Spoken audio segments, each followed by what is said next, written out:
सिरमौर जिले के मैदानी हिस्सों में इस बार खेतों से सुनहरी फसल नहीं बल्कि मायूसी की लहर उठी है। मक्का और धान की फसल तेज बारिश और बीज की खराब गुणवत्ता के कारण पीलापन पकड़ चुकी है। किसानों के मुताबिक करीब आधी उपज खेतों में ही नष्ट हो गई और बाकी भी बचने की उम्मीद कम है। किसान बताते हैं कि साल भर की मेहनत और निवेश पानी में बह गया। उनका पूरा जीवन यापन मक्का, धान और गेहूं जैसी फसलों की बिक्री पर टिका है, लेकिन इस बार हालात ऐसे हैं कि बीज के कर्ज तक चुकाने के लाले पड़ गए हैं। किसान नेता तरसेम सगी ने कहा कि 3 साल पहले भी यहां धान की 90% फसल बर्बाद हुई थी, लेकिन आज तक किसानों को 1 रुपया मुआवजा नहीं मिला। सरकार सिर्फ कागजों में सहानुभूति दिखाती है, जमीन पर मदद कहीं नजर नहीं आती। उन्होंने चेतावनी दी कि अगर सरकार ने तुरंत कदम नहीं उठाए तो अन्नदाता हताश होकर खेती छोड़ देगा और ये पूरे प्रदेश के लिए खाद्यान्न संकट की घंटी साबित होगा। किसानों ने प्रशासन से मांग की है कि जल्द से जल्द प्रभावित क्षेत्रों का सर्वे करवाकर नुकसान का सटीक आकलन किया जाए और तुरंत राहत राशि दी जाए। साथ ही बीज की गुणवत्ता जांचने और मौसम से बचाव के लिए ठोस योजनाएं लागू की जाएं ताकि भविष्य में ऐसी त्रासदी दोबारा न हो।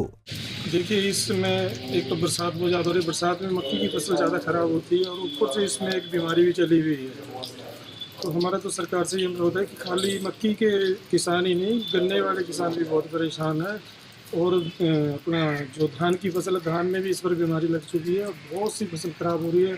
सबसे बड़ी समस्या इस टाइम ये हो रही है कि जो सूअरों का आतंक आ रहा है, बहरहाल साइड देखा होगा आपने, और भी कई जगह अच्छे पैसे हैं जहाँ पे फसलें जानवर भी बहुत ज़्यादा नुकसान कर रहे हैं। तो मेरा तो सरकार और सरकार के नुमाइंदों से ये अनुरोध है कि आप गाँव क्षेत्र में जाइए और उन लोगों से मिलिए जिनकी फसलें ख़राब हो रही हैं और उनके मुआवजा देने का प्रबंध कीजिए। जब धान की और मक्की की फसल इस बार भी जैसे 3 साल पहले धान की फसल खराब हुई थी, इस बार भी धान की फसल और मक्की की फसल पूरी तरह से खराब हो चुकी है। तो ये बीज जो सरकार से बीज लेके हमने मक्की और धान बोए थे, वो जिम्मेवार है इस चीज़ की। और किसानों का बहुत बड़ा नुकसान हुआ है जिसकी भरपाई नहीं हो सकती। तो हम रिक्वेस्ट करते हैं सरकार से कि ऐसे बीज आइंदा के लिए किसानों को ला करके ना दिए जाए, जिससे कि किसानों का बहुत बड़ा नुकसान होता है।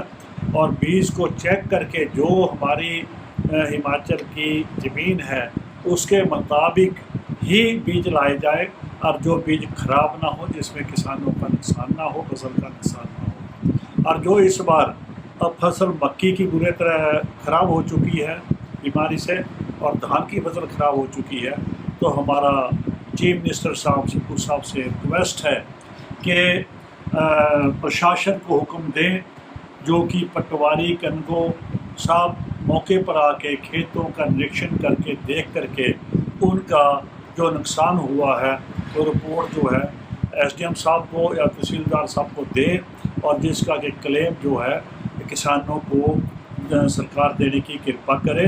पहले भी धानों का क्लेम उस टाइम का कुछ दिया गया था, पूरा क्लेम सभी किसानों को नहीं मिला है। उसके बाद गेहूं खराब हुई, गेहूं जली है पिछली बार।